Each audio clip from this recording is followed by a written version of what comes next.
Sunshine, temperatures 16 or 17, but still that brisk wind down the east, keeping temperatures here nearer 11 or 12. The wind should ease a little into Sunday, but there will be a lot of cloud around, the best of the sunshine in the west. Similar on Monday, but noticeably cooler as we head into Monday, with temperatures starting to fall away.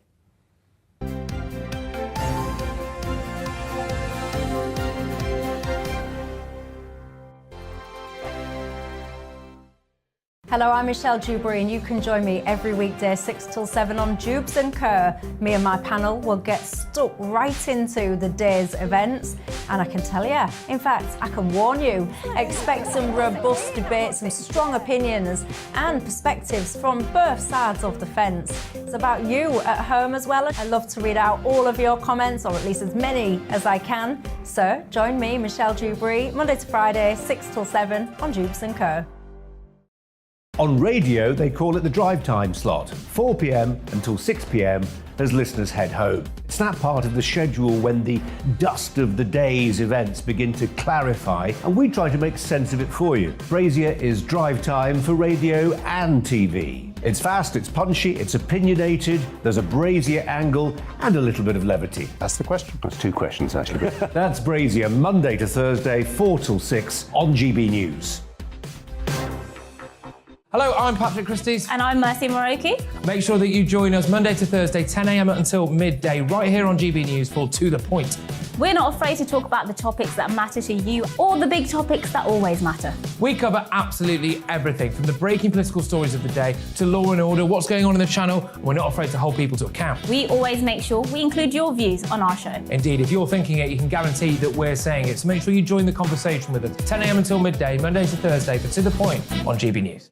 I'm Dan Wootton. Join me Monday to Thursday from 9 to 11 for the feistiest and most fun news debate on TV, where free speech reigns. I'll bring you a sharp take on the day's biggest stories, bombshell newsmaker interviews, and A-list guests. And I guarantee you, no spin, no bias, no censorship, and no reason to go to bed. That's Dan Wootton Tonight, Monday to Thursdays from 9 on GB News.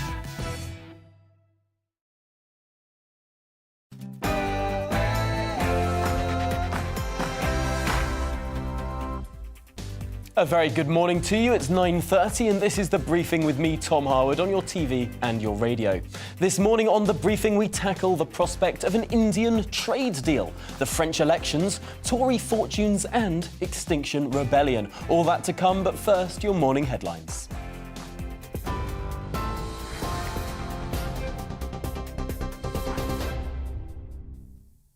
Thank you, Tom. Good morning. It's 9:30. I'm Rhiannon Jones in the GB newsroom. A senior Conservative MP has said there's an absence of discipline, focus and leadership in Number 10. Tobias Ellwood made the comments this morning after MPs ordered an investigation into whether the Prime Minister misled Parliament over Partygate.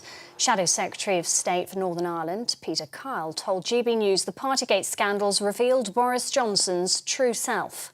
Lost his authority because he couldn't even get his own MPs to support him yesterday.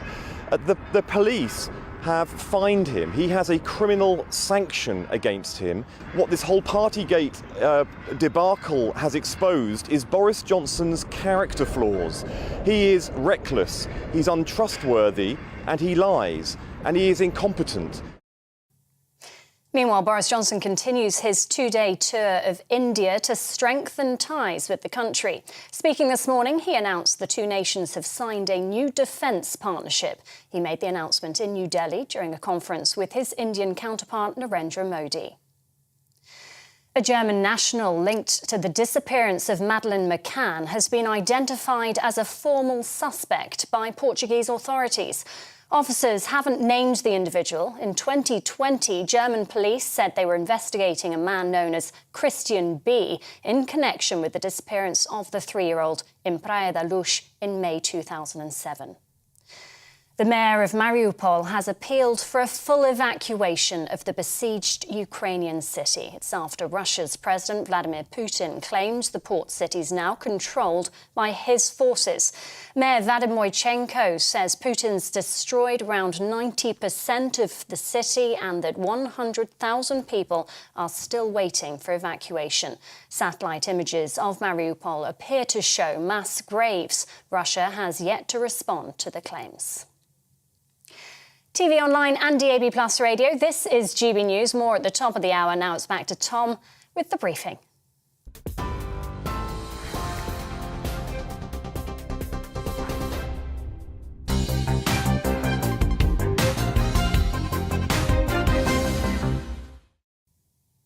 Good morning, it's 9:30 and this is the briefing with me, Tom Harwood, on your TV and your radio. Now, yesterday, aside from the high drama in Parliament, 41 MPs, members of the Conservative Environment Network, have written to The Telegraph condemning the latest Just Stop Oil and Extinction Rebellion protests. Let's have a look at their letter. They said the protests have been destructive, disruptive and are not the right way to combat climate change. They said, as members of the Conservative Environment Network, we will not allow protesters to dominate the debate.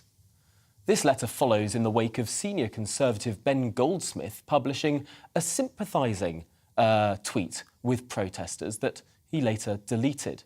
So, is Conservative environmentalism possible? Or will it always be the purview of those with the loudest voices? Well, joining me now to discuss this is Anthony Brown, Conservative MP for Cambridgeshire South, or South Cambridgeshire, I should say, and, of course, member of the Conservative Environment Network. Welcome to the programme. Why did you feel the need to publish this letter, to say, to publicly distance yourself and your fellow Conservative Environment Network MPs from the actions of Extinction Rebellion? Well, I think we, and certainly I know my constituents, have found it incredibly frustrating, the disruptions to oil supplies. In South Cambridgeshire, we're actually one of the worst affected regions in the country, and I've known people who've ended up having to abandon their cars because they can't get fuel. And it's absolutely not the right way to go, to have these incredibly disruptive protests by what I can only really describe as fanatics. I'm committed to the environment. I used to be environmental editor of the Observer newspaper and the Times newspaper. I'm chair of the all-party parliamentary group of the environment, as well as a member of the Conservative Environment Network. And it's essential that we do get to net zero, but we need to do it in a practical way, in a way that brings the public with us. The government has got a programme for that. We've already made huge progress in the UK. And one of the things that really frustrates me with these more extremist protesters, as they say the government isn't doing anything. We've done a huge amount. We've almost cut our emissions in the UK by half since 1990. We've actually got the lowest per capita emissions since the middle of the Victorian era. Really quite extraordinary. Dropping far faster than almost any other developed nation. Our emissions are now less than Germany, they're less than Norway. We've got a third of the emissions of America, Canada and Australia. We're banning the sale of new petrol and diesel cars in 8 years' time. We're phasing out coal power stations. We've now got more renewable energy or zero carbon energy than we have fossil fuel energy. And these are extraordinary developments. We absolutely need to do more, but we can't just go ban all oil and petrol immediately, stop people using their cars. It would be so not just really economically damaging, but actually you'd lose the support of the British public, who are generally supportive of environmental measures. And you'd end up with some huge, terrible backlash and inflict far more pain and misery and economic destruction than is necessary to get to net zero.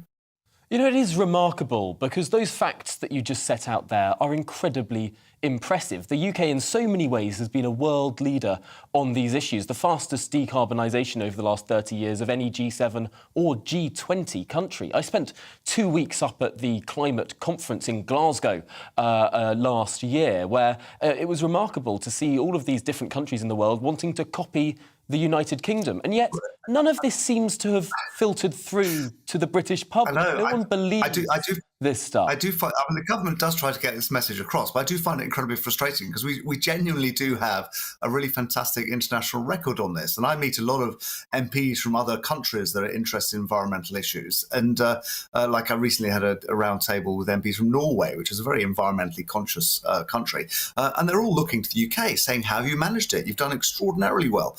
But actually within the UK, our protesters are saying we're we're not doing anything. It's just simply untrue. We've got such a sort of unified program across government. There's certainly areas where we need to do more. We need to do more in terms of insulating our homes. We need to work out what we do with aviation. There's no real solution to that at the moment.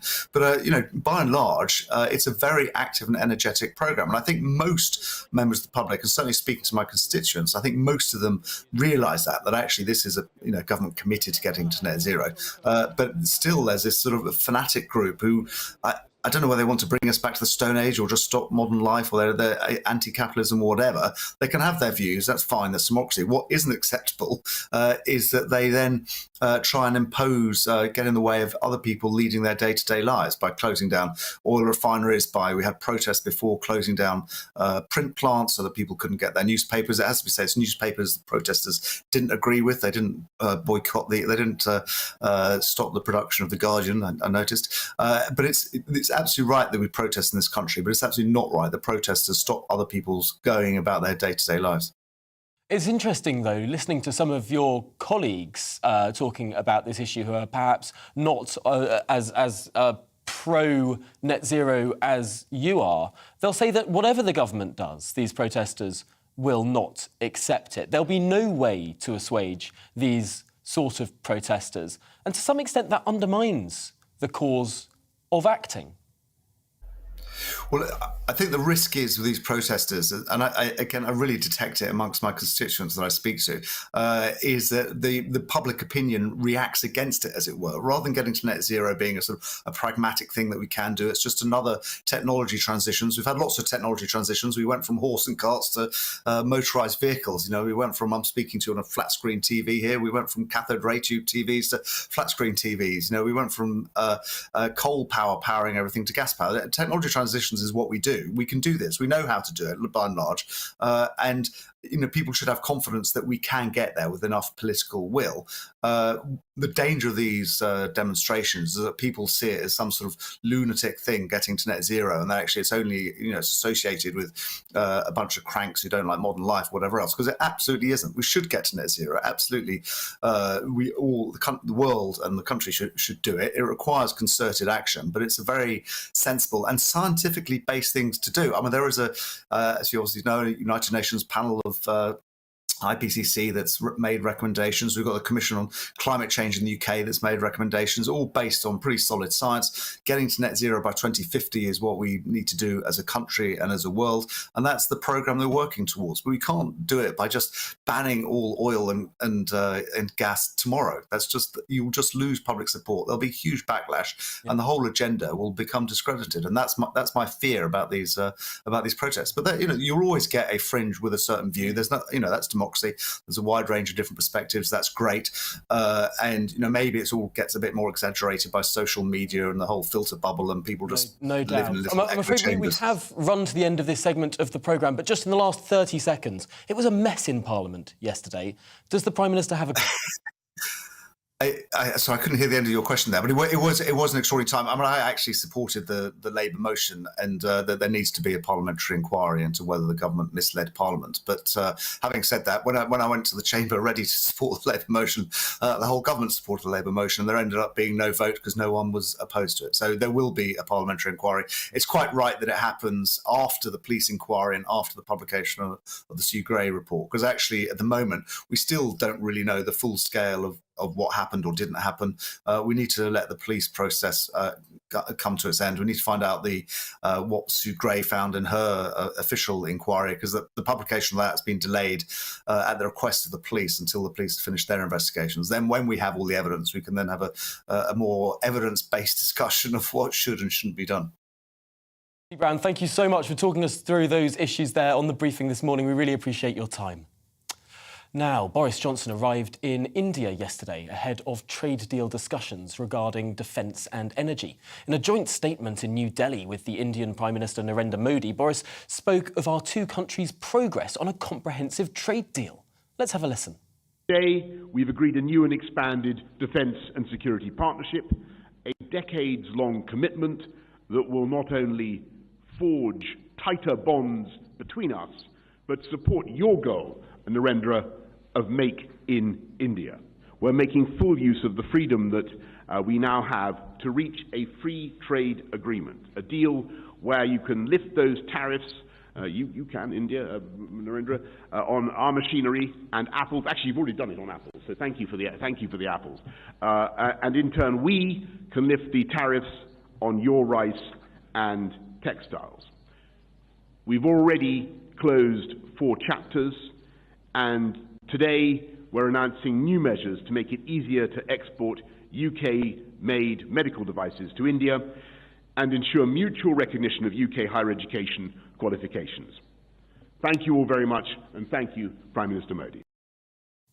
Well, a pretty extraordinary announcement there. 4 chapters already closed in the progress of a free trade agreement. Additionally, Downing Street announced UK plans to streamline licensing rules for military hardware as part of a new defence partnership. Well, what does all this mean for Britain? Joining me now is Nikunja Garg, executive editor from The Times Now in India, who joins us live. Welcome to the programme. What does this partnership mean? Is this a real new phase in Indian-British relations? Thanks for having me. Well, yes, indeed. It certainly means India-Britain partnership going to another level. You know, for the record, India and United Kingdom do have a very robust partnership, which includes all spheres, including defense. But this certainly, most certainly takes it to a completely another level, which has not been seen before. So in that sense, we can dub it as unprecedented, what Prime Minister Modi and Prime Minister Boris Johnson are trying to accomplish. But do remember, these are announcements, and on the field, on the ground, you actually have to walk the talk. So a lot of armament, like India-United Kingdom Home Office dialogue, is a mechanism in place for many, many years.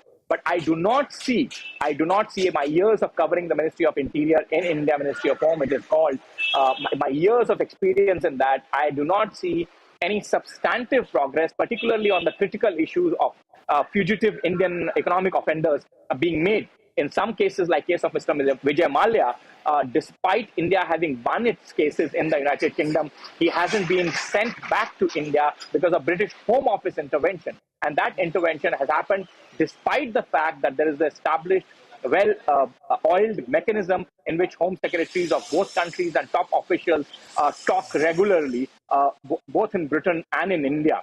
So, there is a lot of walk the talk that has to be done.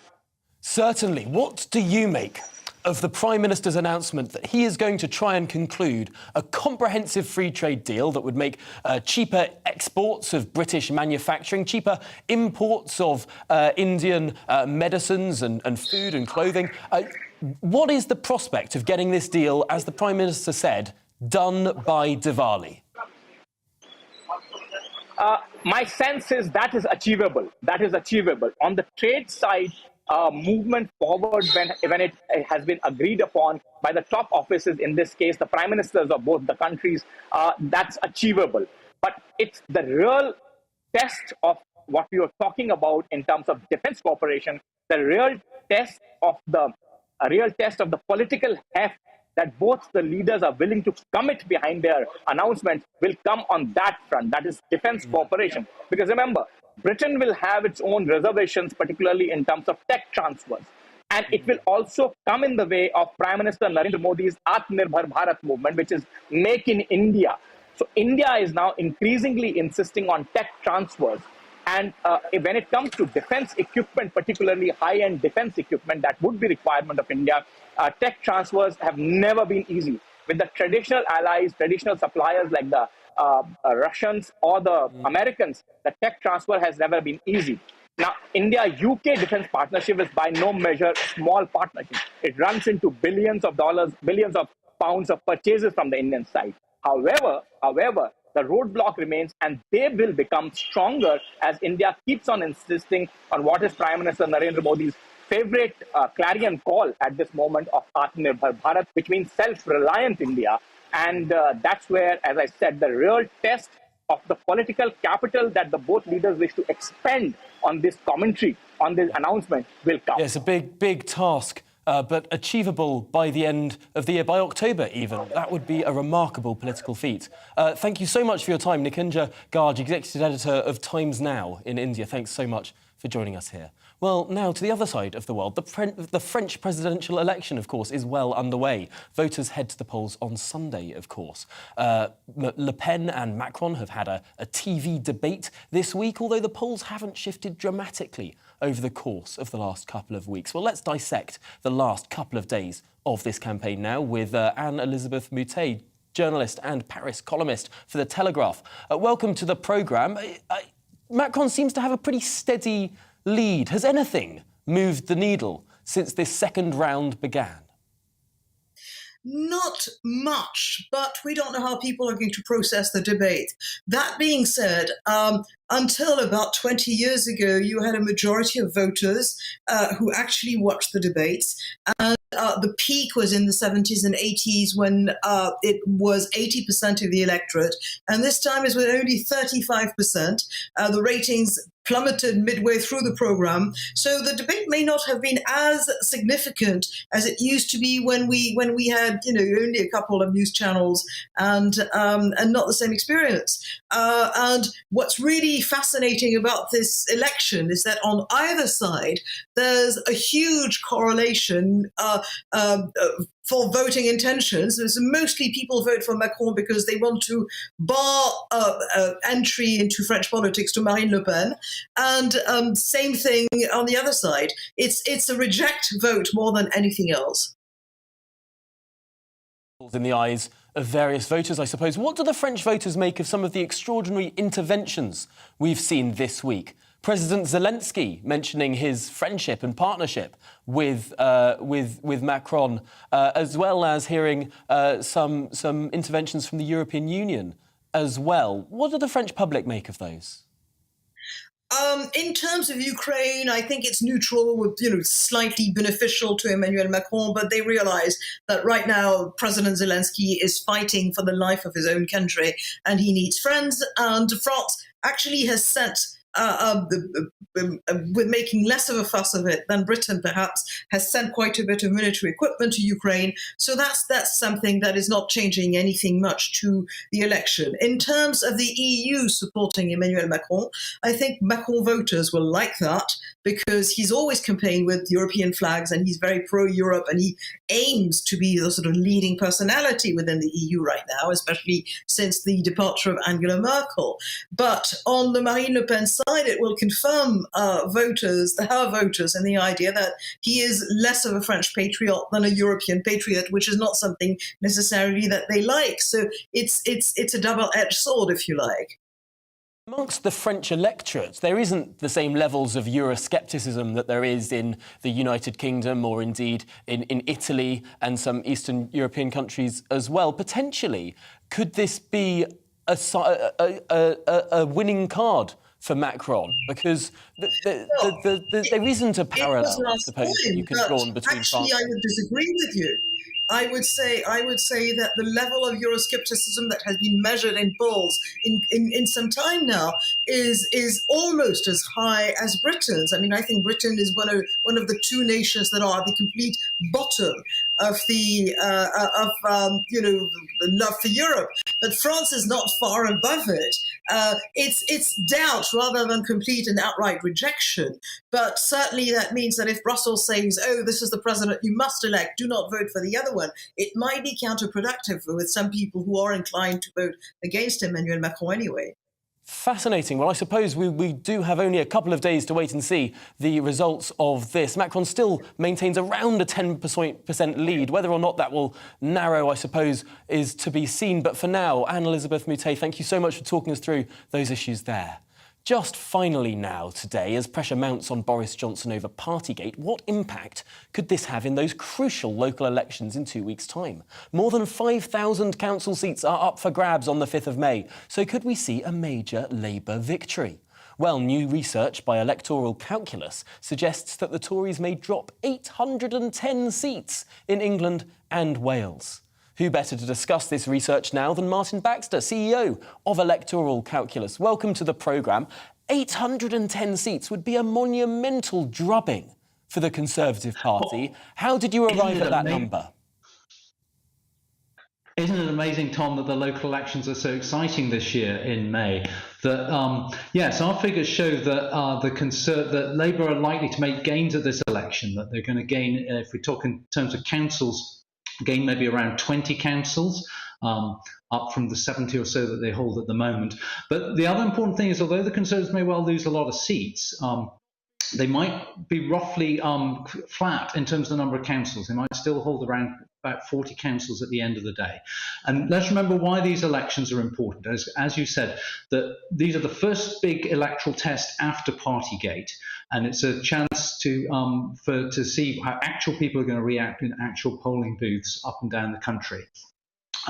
Labour need to do well here, because Labour have so far under Keir Starmer, although they've had policy changes and a better press, have not yet made electoral gains anywhere. Labour need to be gaining. And well, let's see if we can get Martin Baxter there now, because it was a very interesting piece of research. I think we have re-established connection there. So, Martin, if you could take off from where you left off there with regard to just how much Labour may well need this. Yeah, sorry, we seem to have a technical problem. Yes, Keir Starmer absolutely needs to get some electoral gains under his belt, because so far in all his time as Labour leader, Labour have not really made any significant electoral gains at all. So it's very important for him to do that, and our figures show that he's likely to do that by gaining around 20 councils. On the other hand, Boris Johnson's aim is to survive, and our figures also show that he may well achieve that as well. That if the Conservatives hold steady in terms of the number of councils, even if they lose hundreds of councillors, as our figures also show, that may be, in the phrase, kind of nabbit, not as bad as feared for the Conservatives. And that could be enough to get Boris Johnson through. Although it's worth remembering that our polling was conducted before the Partygate fines, and we don't yet know how that's going to play in the public, whether it's going to energise Labour voters or perhaps more likely encourage or discourage Conservative voters from actually turning out and voting. So things could be worse for the Conservatives. So I think our figures give a benchmark for how Boris Johnson's success will be measured, particularly in terms of councils. If the Conservatives lose more than a handful of councils, that's going to be quite bad. If Labour only win a few councils, that won't be as good for Keir Starmer as expected.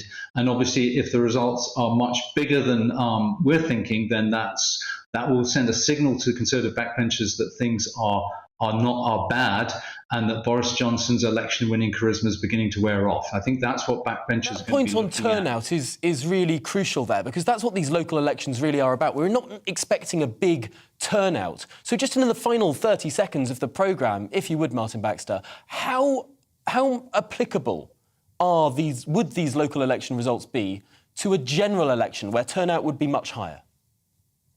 Yes, it's a good point. Only about a third of people vote in local elections. So it's not an exact guide, but I think that plus the polls that are regularly going on in Westminster voting intention give us a clue. At the moment, it's still pointing to a Labour minority government. So Keir Starmer is not yet achieving Tony Blair-type levels of popularity and enthusiasm sweeping the country. But equally, if there were an election tomorrow, you wouldn't bet on the Conservatives winning it. So that's where we are. Conservative backbenchers will be wondering whether that can be turned around. Martin Baxter, thank you so much for finishing so neatly to time. We've run to the end of the programme there, but thank you for joining us, CEO of Electoral Calculus, of course. Coming up, it's To The Point with Patrick and Inaya, but that's been it from me today. Coming up, it's the weather next. Hello there, I'm Greg Dewhurst and welcome to Friday's forecast. We're looking at sunny spells, particularly across the north of the UK through Friday. A few showers across the south, but noticeably windy for everyone. And the reason for this is low pressure sits to the south of the UK, high to the north. This is allowing a strong easterly wind to develop right across the country. So noticeably feeling cooler compared to recent days. Friday morning, a bright start for many, though thicker cloud across central southern parts of the UK. This slowly drifting its way westwards as we move through the morning and into the afternoon. Showers developing where the cloud starts to break up. Some of these could be heavy at times, but the Midlands, North Wales, northwards, plenty of sunshine to come for much of the day, though some low cloud along eastern coast. And with that brisk easterly breeze here, temperatures pegged back 11, 12, 13 degrees.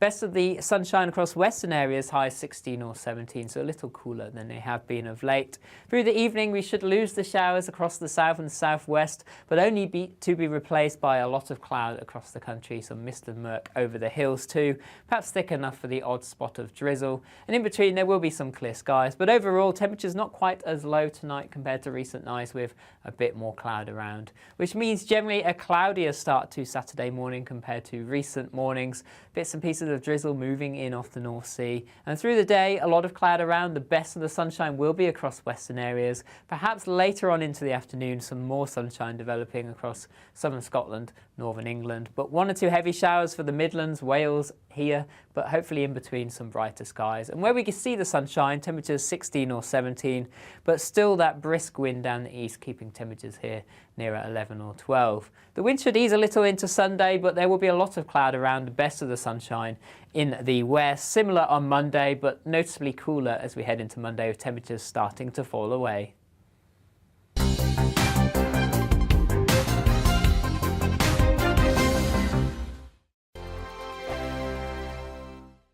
Hello, I'm Michelle Dewberry, and you can join me every weekday 6 till 7 on Jubes and Kerr. Me and my panel will get stuck right into the day's events, and I can tell you, in fact, I can warn you, expect some robust debates, some strong opinions and perspectives from both sides of the fence. It's about you at home as well. I love to read out all of your comments, or at least as many as I can. So join me, Michelle Dewberry, Monday to Friday, 6 till 7 on Jubes and Kerr. On radio, they call it the drive time slot, 4 p.m. until 6 p.m. as listeners head home. It's that part of the schedule when the dust of the day's events begin to clarify, and we try to make sense of it for you. Brazier is drive time for radio and TV. It's fast, it's punchy, it's opinionated, there's a brazier angle and a little bit of levity.